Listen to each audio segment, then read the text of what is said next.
to reactions. This is a new like series on the channel, so I'm not gonna know the name of the series yet. But for right now, we're just gonna call it Freaky Fear Friday. We're gonna call this Freaky Fear Friday. So, FFF. Come and F me. I'm just kidding. I'm just kidding. I'm just kidding. Okay, so basically the premise of FFF is that we're gonna react to one or two channels. In this case, we're reacting to IMR scary videos, and we're going to just, you know, react to it, you know? Like, but we're reacting to 3 true horror Airbnb. The first video is gonna be 3 true Airbnb horror stories, and then we're gonna watch about like 2 other videos, depending on how long the animations in like singles are. Let's begin. We got there. Hold on. We up. Just before noon. When I pulled up in front of the cabin, Jason hardly lifted his head from his phone. Bro, L dude, the Airbnb sat completely by itself, like, in a thick stand of pine and fog. It was the perfect type of place to book for solace. I turned off the engine, and the silence ate us alive. You know there's no Wi-Fi, right? Bro, you suck, man. That's the point. He rolled his eyes, got out, and lit a cigarette that he claimed he quit months ago. I watched the smoke curl toward the gray skies. All I needed was a day. Just one day to feel he still loved me deep down somewhere. Once we got in, I started unpacking. Jason scrolled on his phone and sulked. Weeks had gone by without him touching me. I stopped at... What you mean by that? What you mean by that? You telling me this man touches you every night, but no way, he just stops touching you? Yeah, he cheating. Asking why. At 1 o'clock, we were sitting across the dining table from one another in silence. The air between us...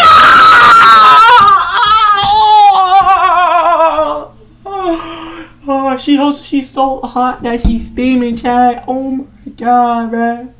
Oh my god, man. The old tensions that hadn't been resolved. It felt like we had a dense, invisible forest of unspoken feelings between us. He finished his 3rd glass of wine and looked at me. "You've been quiet," he said. Just thinking.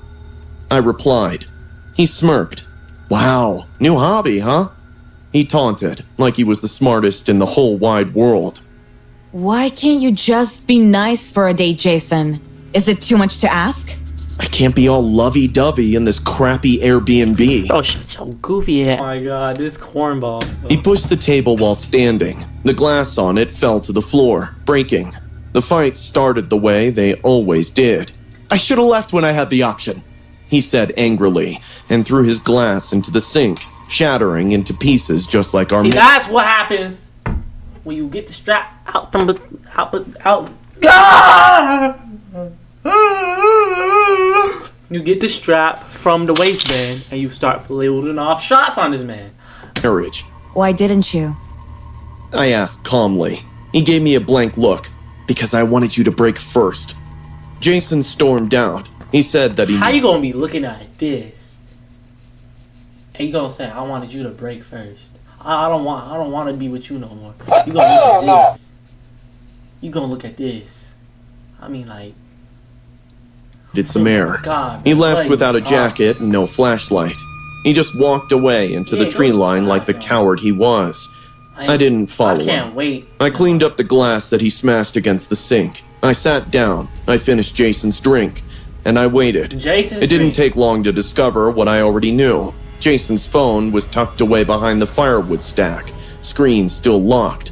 He had never changed his passwords. Jason had always thought of himself as smarter than everyone else. That was his downfall, his flaw. That and underestimating me. The messages were all there, unmistakable. Ugly little truths packed in emojis and promises made late at night. Text to a woman he only saved as L. These weren't a regret. They were the ongoing, regular, and intimate reality of his life. And then there was the one that burned the hottest. "I'm done. She's pathetic. I'll tell her after the weekend."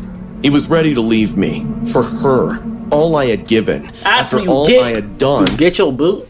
Shining real good. No, you don't stick it sideways up his, you know. You don't do that. You don't get the CD either. You get your shoe. You hit him with that crazy claymore kick, bro. I'm telling you. It works every time, bro. Just gotta kick him in the head, bro. He was just going to throw me away like I was some old, worn-out doll. No, that was not going to happen to me. He thought I was still soft, still love. I'm never soft. Broken. He didn't know I had already let go of love and replaced it with tactics. I went to the fireplace and picked up the heavy antique metal vase. Let's go! Owners used as decoration. Held it in my lap, feeling the weight of it. Imagining it connected. Let's go! Not to kill, just to remind. And then I waited.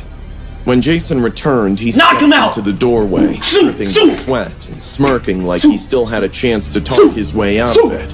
Lena, I stood, took one step forward, and the metal vase struck him just above the temple. A clean, brutal hit. His eyes widened for a heartbeat, then glassed over as his body collapsed to the floor like a marionette with its strings cut. I knelt beside him and checked his pulse. Weak, but there. That was enough. Dragging him across the hardwood floor took more effort than I expected. He was dead weight, literally and metaphorically.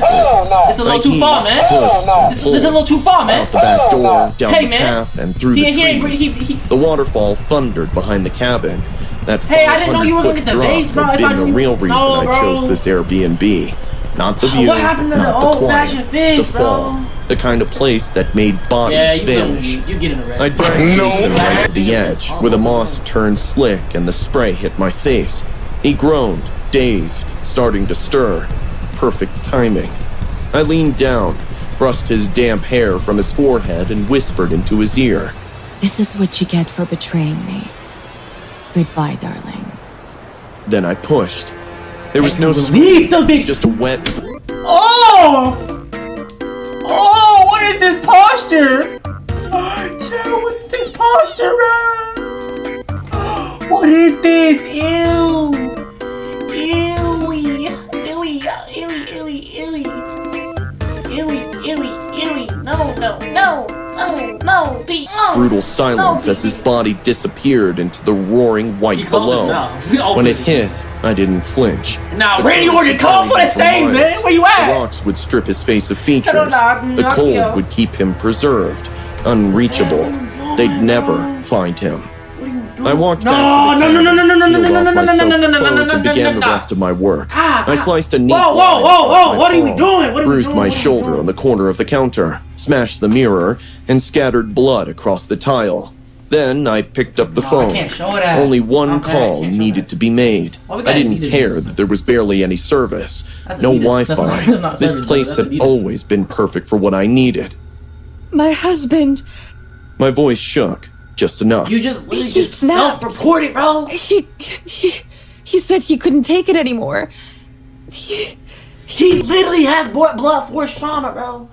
Unless he lands directly on a rock. In that exact spot. He hit me. He ran into the woods. I think he's going to hurt himself. They believed me. Of course they did. They sent officers and paramedics. A blanket was draped around my shoulders while I cried into it on cue. What is this? Cheating. What are we watching? The bruises I'd hidden for months. They promised they'd search for them. They're still searching.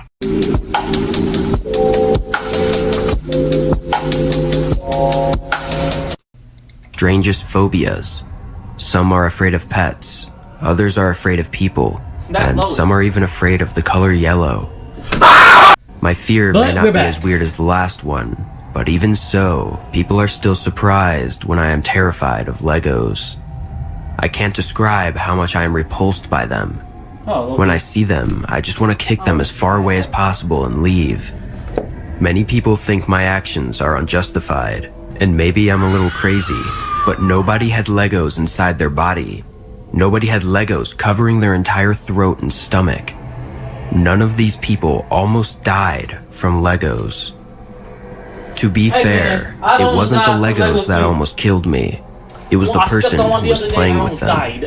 During that time, I was a babysitter. I was good with kids, and even though I didn't really like losing weekends to babysitting, I needed the money to move out on my own and go to college. The clients trusted me, and they knew me all my life, so much so that after a few months, they even recommended me to all their friends, and so I started working on weekdays as well. Everything was going great until I got a call to take care of a new child. The lady on the phone seemed sweet, kind, and gentle. She told me that she and her husband didn't need to go anywhere, like the kind of houses I usually visit. I was about to enter, but a lady stopped me from behind, grabbing my shoulder and speaking to me. You must be Chiara, right? Oh, yes. I'm sorry, you startled me. Nice to meet you. You're Mrs. Thompson, right? Dear, call me Lois. Of course. Nice house, Mrs. Lois. Did I give you the address of this house? I'm sorry. I live in the house across the street. When I turned around, I saw the lady's house.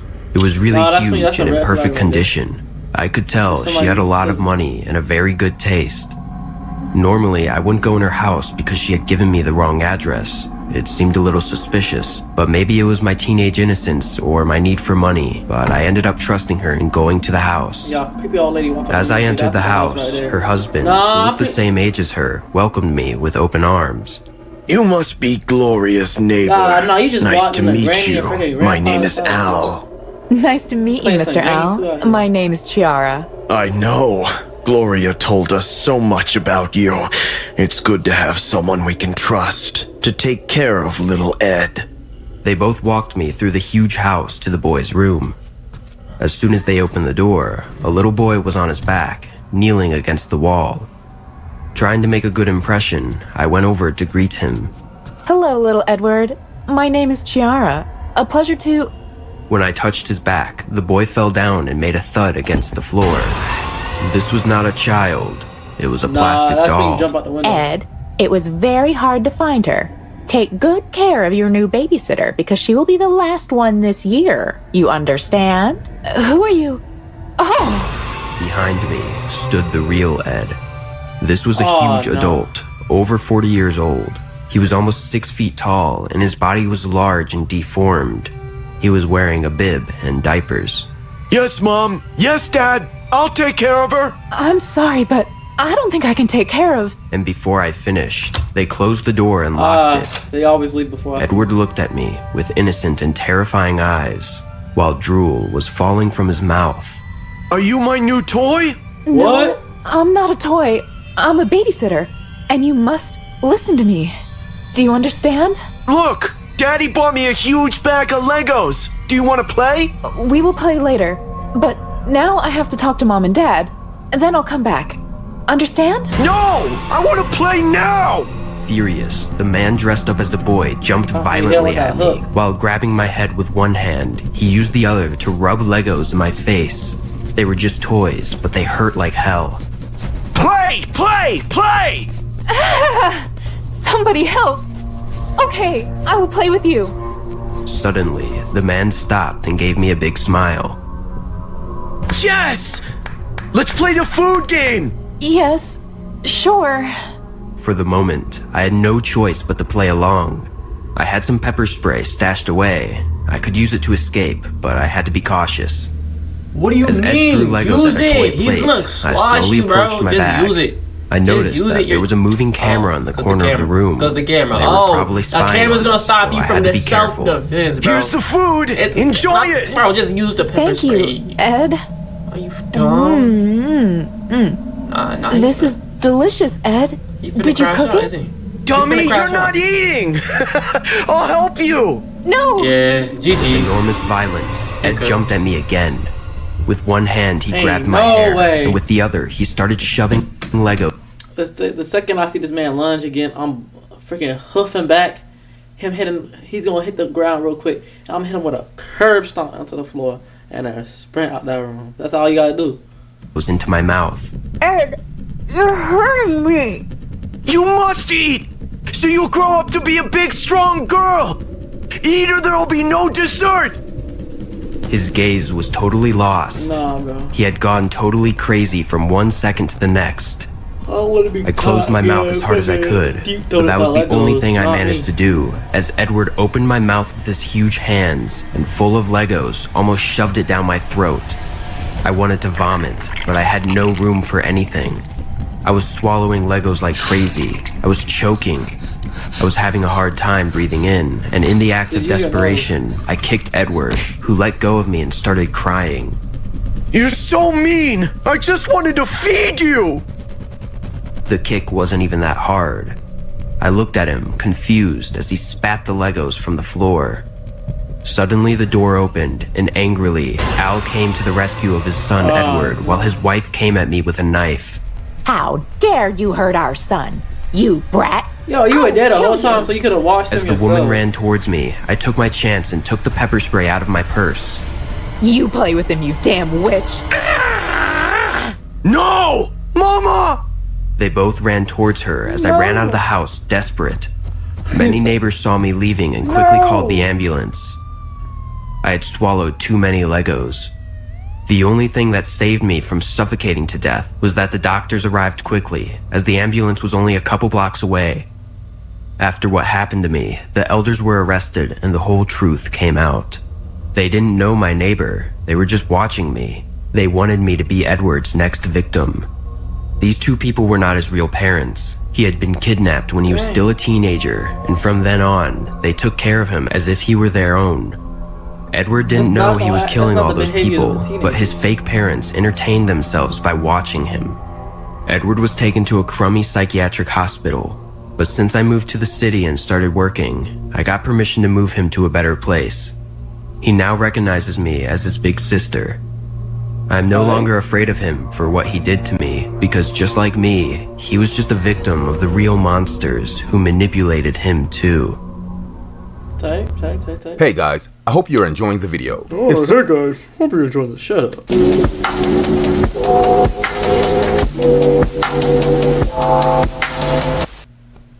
I've already went on my first date. If you've been on your first date in the chat, please put down in the chat if y'all been on your first date. If y'all haven't been on your first date, please put that in the comments. You know. Increasingly anxious, curling my hair, my eyes darted to the clock.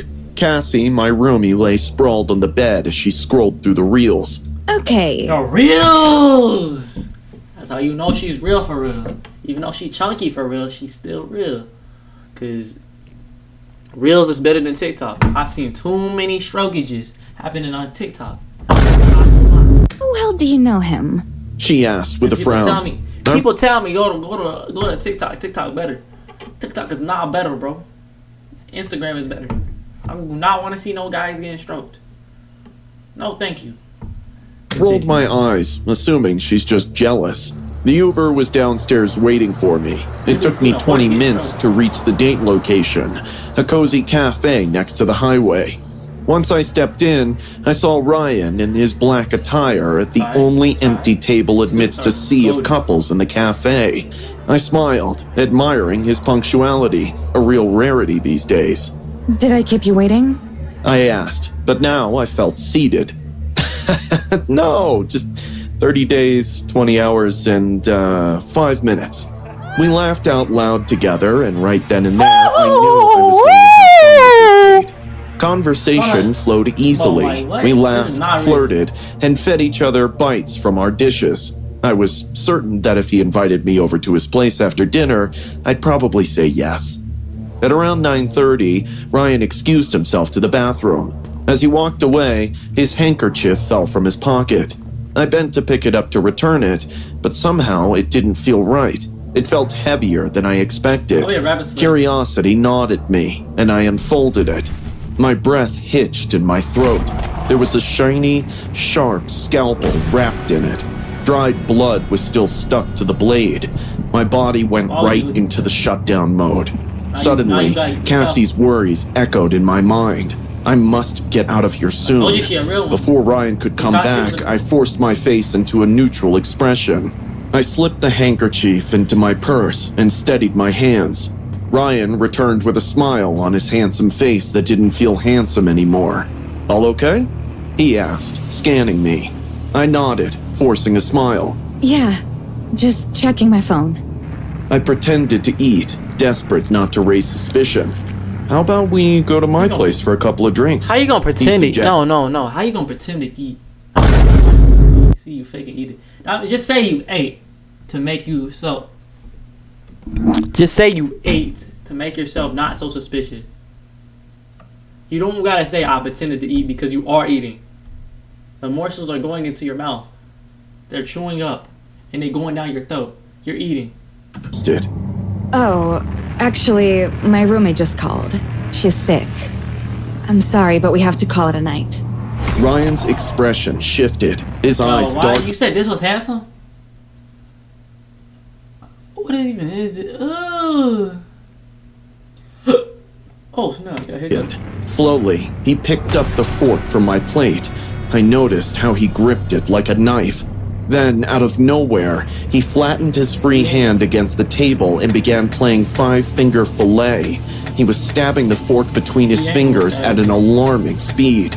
With every stab, his face turned scarier, nostrils flaring. The cafe's noise blurred into the background as I honed in on his rapid, erratic movements. The sound of metal against wood matched the racing rhythm of my heart. Ryan? My voice was barely above a whisper. What are you doing? He didn't answer. The fork struck faster. Stop. Ryan, stop it! It's not funny! His breathing grew heavier. Then, suddenly, his bloodshot eyes locked onto mine. A muscle in his face twitched. His pupils were dilated, wild. Still maintaining eye contact, he continued stabbing with inhuman precision. The tension coiled inside me, suffocating. I couldn't watch it anymore. It felt like any point he will stab his hand, resulting into a bloody mess. If you don't stop, I'm going to scream! I warned. He froze. A bead of blood pooled at the tip of his index finger. Yet, he didn't even flinch. His lips curled into a chilling smirk. I thought we'd get to spend more time tonight, he murmured. I swallowed hard. Well, we'll have to do that some other time. Ryan glanced around, realizing people at a nearby table were watching. He slipped the fork back onto the plate and sucked the blood from his finger. Then he gestured for the check. I wanted to offer to pay my half, but I couldn't bring myself to speak to him. 5 minutes later, we stepped outside. I muttered a quick goodbye and turned to leave, but before I could take a step, Ryan grabbed my wrist and yanked me toward him. Any other time, it would have been a scene from a romantic movie, but now, it sent shiver through my veins. I thought you liked me, Laura, he said in an eerily soft voice. Of course I do. I forced out, trying my best not to challenge him to go more psycho. His grip tightened, my pulse hammered. How about I call you tomorrow, huh? He didn't reply, just stood there, breathing heavily, his eyes wild and unblinking. His grasp was unrelenting, as if he was debating something in his head. Then, without warning, he shoved me. He pushed me so hard that I lost control. I stumbled, barely catching myself before crashing onto the pavement. My knees scraped against the concrete. Oh my goodness, can you shut up? All she had to do was pull a millimeter out on him and he would die. Pain shot through my legs, blood seeped through my torn jeans, and then he spat on me. Yes, he spat on me like I was some ugly sewage rat he's no longer interested in trapping. In a low, venomous whisper, he said something I'll never forget. When they find you, if they find you, you'll be unrecognizable. Best of luck, Laura. He turned around and went away. I saw him walking away, still frozen in place, my body trembling with my heart pounding so hard it hurt. One of the cafe workers who was taking out the trash saw me hunched up on the pavement and hurried over to me. He made a call to 911. The police drove me home, and I told them every little detail I could remember about Ryan, only to find out his Tinder account had been deleted. No one was able to track him down. Cassie and I went into a new apartment. I carry a taser and a can of mace for just in case. It's been a month to this first date, but I still get anxious around strangers. My trust issues are sky high. and I feel like locking myself in a room and never come out. That's crazy.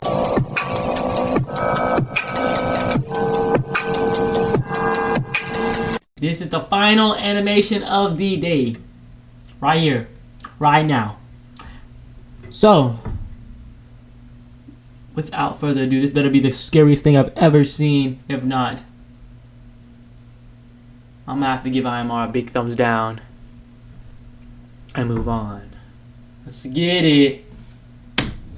This happened when I was 10 years old. My dad took me and my cousin to Disneyland. Tom was maybe a year or two older than me. Even though we were cousins, he often cared for me like a big brother.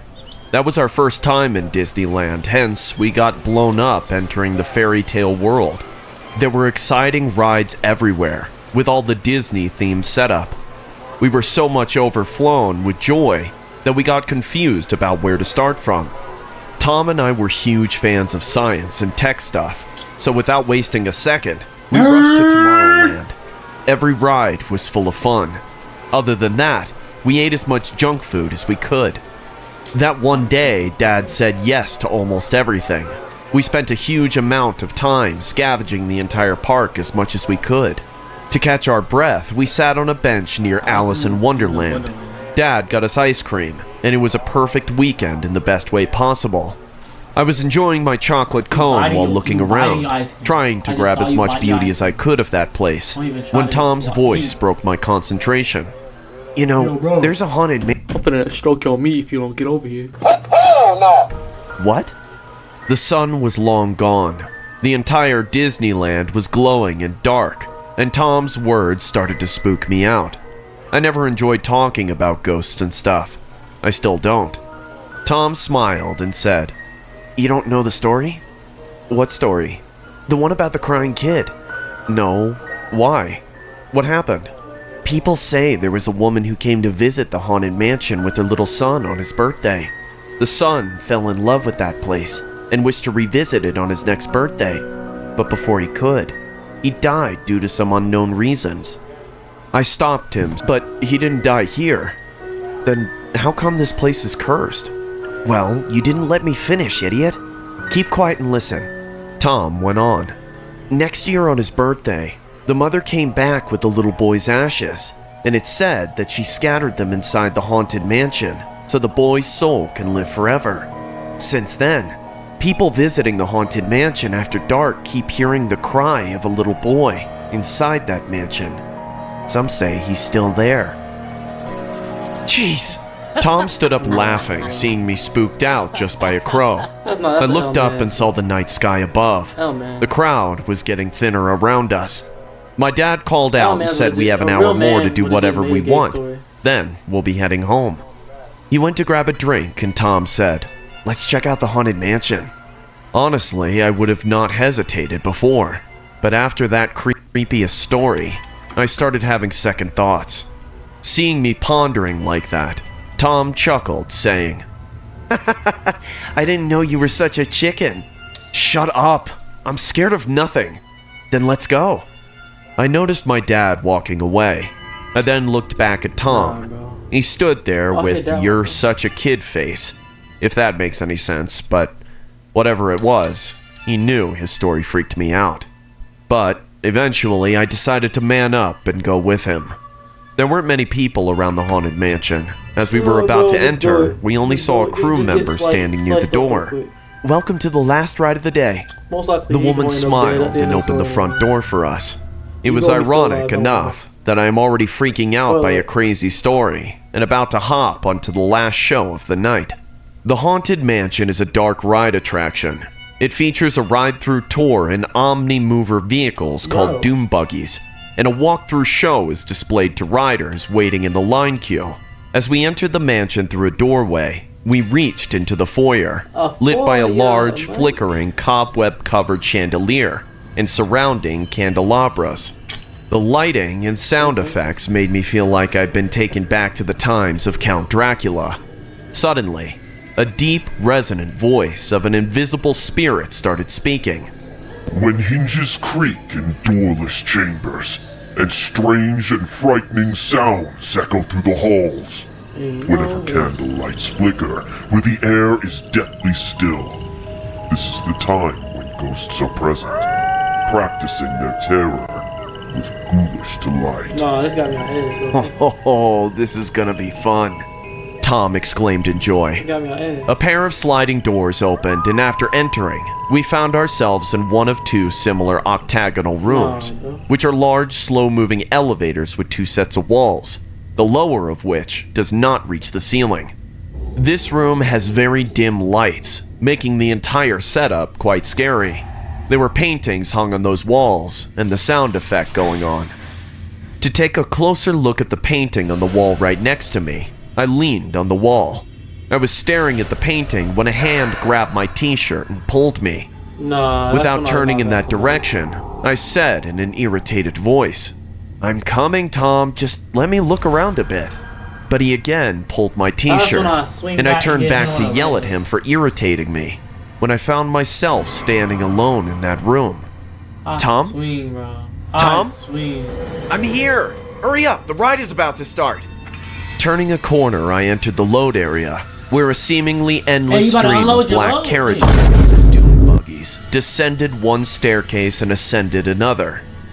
Beyond the track, clouds drift past a limbo of boundless mist and decay. I saw Tom standing near the dune buggies with another crew member. Where were you? Come on, let's go. Did you pull my t-shirt back there? What? Seems like you're seeing ghosts everywhere, huh? I didn't argue anymore and hopped in. I just wanted to get out of that place as soon as possible. I sat behind Tom and the ride took off. The pace of those rides were quite slow. It was made for the riders to enjoy the spooky events happening around them for a certain period. We were moving through a seamlessly endless hallway, decorated with various jump scares and ghostly settings on both sides. I heard Tom laughing like he is too old to be scared with such stupid props. I didn't say anything, just kept quiet and waited for the journey to come to an end. The doom buggies continued down a corridor of doors. The sound of pounding, shrieking, calls for help, screams, knocking, and maniacal laughter could be heard from behind the doors. Knockers and handles were moving like crazy. I don't want to be here. Come on, it's all sound effects. Relax. After leaving that area, we entered a dark room decorated with objects of witchcraft. A witch's head appeared within a misty crystal ball with blue hair, and it started to flow in the air while she incanted in a creepy voice. Serpents and spiders, the tail of a rat. Call in the spirits wherever they're at. Rap on a table, it's time to respond. Send us a message from somewhere beyond. The computer runs more when the entire mansion has power cut. The sounds paused and the ride stopped with a quick jerk, and Tom and I sat in the pitch black hallway. My God, what do we do now? I screamed in fear. Tom, who was making fun of me all this time, started to freak out too. Hello? Someone here? Please help us, the ride is stuck! He kept calling the crew members for help, but no one turned up. We got up and started to walk towards the exit like a blind man makes his way. Tom walked ahead of me, and I followed him, hearing his footsteps. We stretched our arms trying to find our way out when we heard a cry. It was a kid crying in pain. Tom grabbed my hand and said, "Let me lick your braids, my boy." Damn, why is your hand so cold? What? What are you saying? I don't feel your hands on me. Then, whose hand did I just hold? Without letting him finish, the lights came back, and I saw a young boy standing right between us. His face had no flesh. The white skeleton with empty sockets looked at the ceiling, and then whimpered in a low tone. As our eyes shifted to the front wall, we saw large mirrors on those walls. Tom and I were seen in those mirrors, but the skeleton kid had no reflection. It was a terrifying realization for both of us. We screamed at the top of our lungs and started to run towards the exit. Within a few seconds, two crewmen... Nah, bruh. It's kinda kind of getting me, but it's kind of spooky. Members were seen running to us. I broke into tears grabbing one of them, while Tom fainted on the floor. Yep. Later that night, when we came home, we didn't say anything to our parents. Our parents still know that 2 kids got scared during a power cut inside the haunted mansion of Disneyland. But I hope you enjoyed this bang of a video. I for sure will be doing another reacts someday, maybe next Friday. It's not gonna be every Friday type thing, but it's gonna be. These videos are gonna come out on Fridays. But make sure go follow IMR. And who will be our next victim to react to? I don't know yet. Almost forgot to mention. All the links to IMR's videos will be in the description. Go to the description, check out the videos. If you don't want all the pausing, it's in the description. Follow the channel. Please don't copyright me, IMR. Please. I'm not trying to get copyrighted. I don't want to. I don't want the smoke. You got it. I just wanted to react to your videos because I love your videos. I've been watching your videos for about like 5 years. Respect. Love the animations. Just not scary enough for me. Next Friday or the Friday after that or the Friday after that. See you next time.